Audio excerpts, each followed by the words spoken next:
اسی طرح میاں بیوی میں اختلاف کیا ہے؟ یہ اللہ کے عذابوں میں سے ایک عذاب ہے۔ 99% لوگوں کے ساتھ یہی ہے، 1% لوگوں کا معاملہ الگ ہو سکتا ہے۔ رات کی تاریکی میں اگر گناہ کرو گے، صبح کو اس کا اثر نظر آئے گا، روزی پر اثر نظر آئے گا، اللہ فوراً سزا دیتا ہے۔ قبر میں جو سزا ہے اس سے بڑی سزا، یعنی جیسے جیسے آگے بڑھتے جاؤ گے سزا بڑھتی جائے گی۔ جو گناہ کرتے ہو دنیا میں اس کا اثر نظر آئے گا، اس کے بعد قبر میں اس سے زیادہ اثر نظر آئے گا، اس کے بعد میدان محشر میں اس سے زیادہ اثر نظر آئے گا، اور اس کے بعد جب جہنم میں جائے گا مجرم تو اور زیادہ اثر نظر آئے گا۔ یاد رکھنا، رات کو گناہ کرتے ہو، صبح گاہک پر اثر نظر آتا ہے، صبح روزی روٹی پر اثر نظر آتا ہے، صبح چہرے پر اثر نظر آتا ہے۔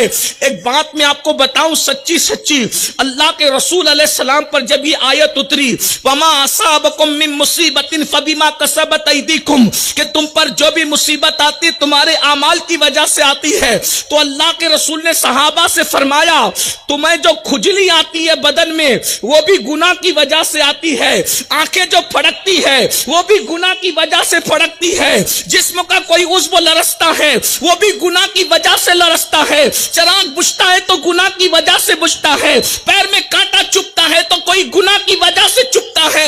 اب اس کو اگر آپ غور کر کے دیکھیں تو پتہ کیا چلے گا؟ سستی گناہ کی وجہ سے، کاہلی گناہ کی وجہ سے، نیندوں کا چین ختم ہونا گناہ کی وجہ سے۔ پتہ چلا جس دن انسان گناہ چھوڑ دے وہ اتنا سکون سے رہے گا کہ کبھی اس کے جسم میں کھجلی بھی نہیں آ سکتی، اس کو کبھی کانٹا بھی نہیں چبھ سکتا۔ اللہ اکبر! بلکہ انسان کے پسینے میں بدبو بھی اگر بڑھتی ہے تو کہیں نہ کہیں اس کے عمل کا اس میں عمل دخل ہوتا ہے۔ اسی لیے آپ دیکھیں کہ مجذوب لوگوں کی برسوں نہیں نہاتے تو بھی ان کے کپڑوں میں بدبو نہیں ہوتی۔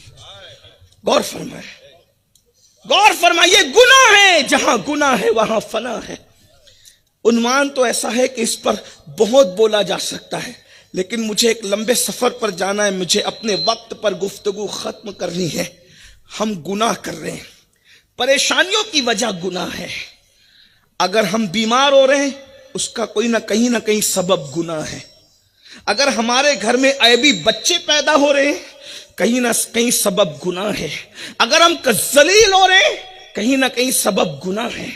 حتیٰ کہ اللہ کے رسول علیہ السلام فرماتے ہیں تم پر حکمران بھی جو بدلتے ہیں وہ تمہارے اعمال کے بدلنے سے بدلتے ہیں۔ مشکات شریف کی حدیث سے اللہ کے رسول علیہ السلام فرماتے جب تم میری نافرمانی کرتے ہو تو میں تم پر ظالم حکمراں مسلط کرتا ہوں اور ان ظالموں کے دل میں تمہاری دشمنی پیدا کر دیتا ہوں، پھر وہ تم پر ظلم کرتے ہیں اور تم آہو بکا کرتے ہو، تم گڑ گڑاتے ہو۔ اللہ فرماتا ہے حدیث قدسی میں کہ تمہارا ان کے پاس گڑ گڑانا کوئی کام نہیں آتا، اگر گڑ گڑانا ہے تو میری بارگاہ میں گڑ گڑاؤ۔ میرے پیارے آقا صلی اللہ علیہ وآلہ وسلم کے پیارے دیوانوں، ہر انسان مسائل کا شکار ہے، ہر انسان بربادی کا شکار ہے، ہر انسان جو ہے وہ روزی روٹی کو لے کر، بچیوں کے رشتوں کو لے کر، رشتہ داروں کے معاملات کو لے کر، گھر والوں کے معاملات کو لے کر، دوستوں کے معاملات کو لے کر سب پریشان ہے، اور ساری پریشانیوں کی وجہ گناہ ہے۔ میرے بھائیوں، کب تک گناہ کرتے رہو گے؟ خدا کے عذاب کی شکلیں مختلف ہے۔ ان عذاب ربک لواقع ما لہ من ضعف، بس اتنا سمجھ لو کتنا بھی نیک آدمی گناہ کرے اس کی سزا اس کو مل کے رہتی ہے، یا ٹھوکر لگنے کی وجہ سے سزا ملتی ہے، یا چوٹ آنے کی وجہ سے سزا ملتی ہے، یا پیر میں کانٹا چبھنے کی وجہ سے۔ اور اگر کافر بھی نیکی کرے، توجہ کر، کافر بھی نیکی کرے تو اللہ اس کی نیکی کا صلہ اس کو عطا کرتا ہے، اگرچہ دنیا میں اس کے لیے، آخرت میں کوئی صلہ نہیں، لیکن دنیا میں اس کے لیے ہے۔